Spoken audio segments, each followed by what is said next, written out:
Okay, good.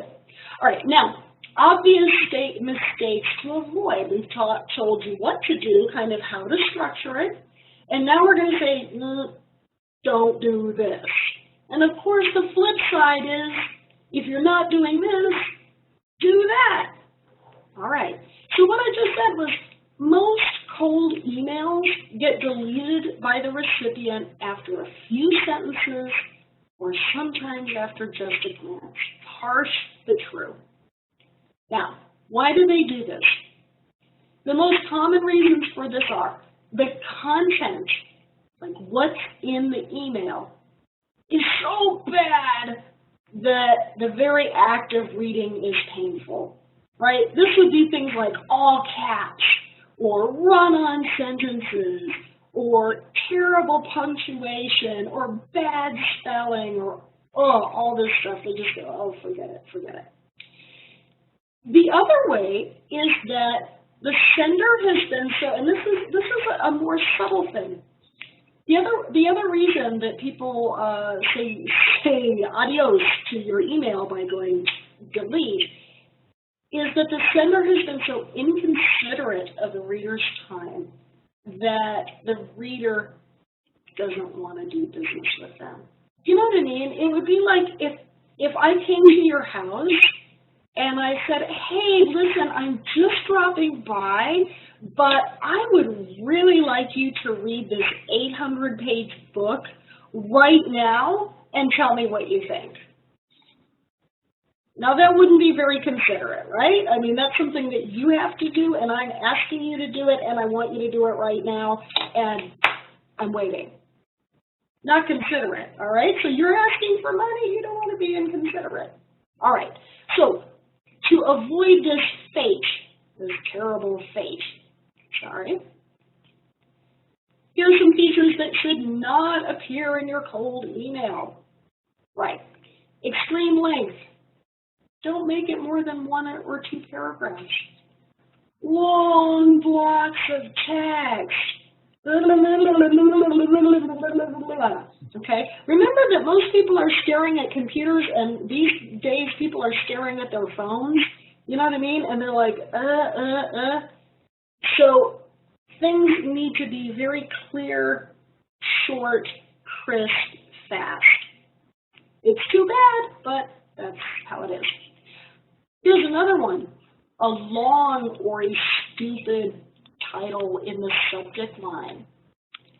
For example, are you ready for the most amazing investment opportunity ever? Right? Okay, that's going to go right into spam. It's just going to go right into spam. I mean, it's like, even if the person sees it, like, it's not specific, it's not anything that they can file, they don't know who you are, they can't put it in the folder, forget it.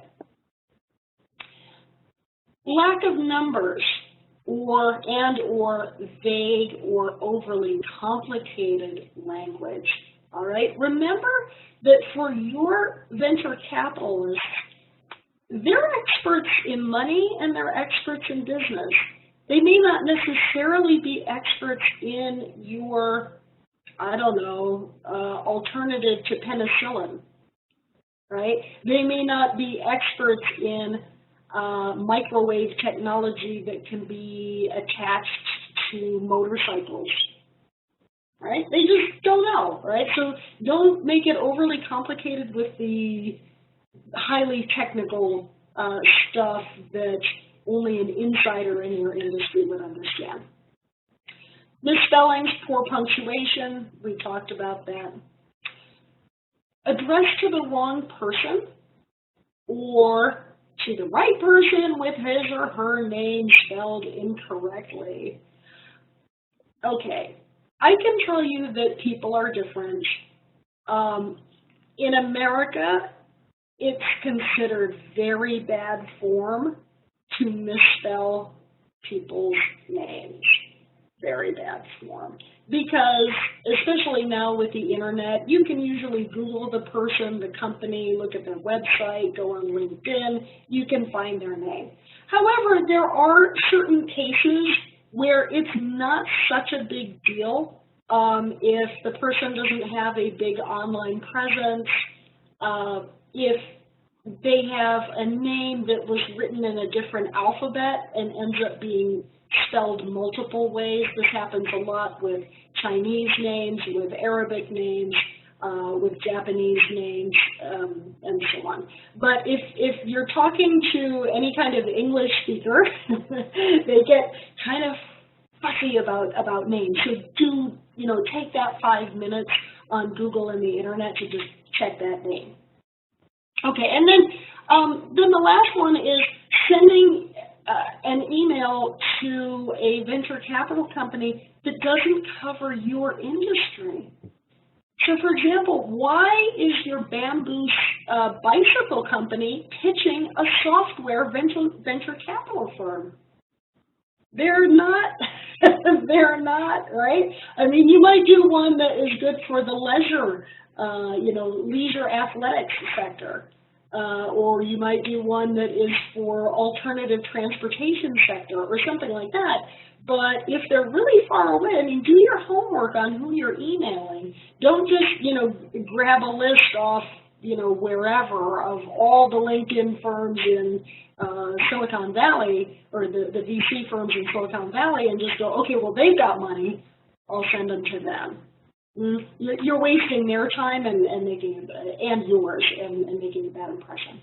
Okay, so that's it. So that whole message, like I said, should fill a half page at most. This structure really does show respect for the recipient's time and really packs a ton of very attractive details about your company into a small space. Now remember, when you send an email,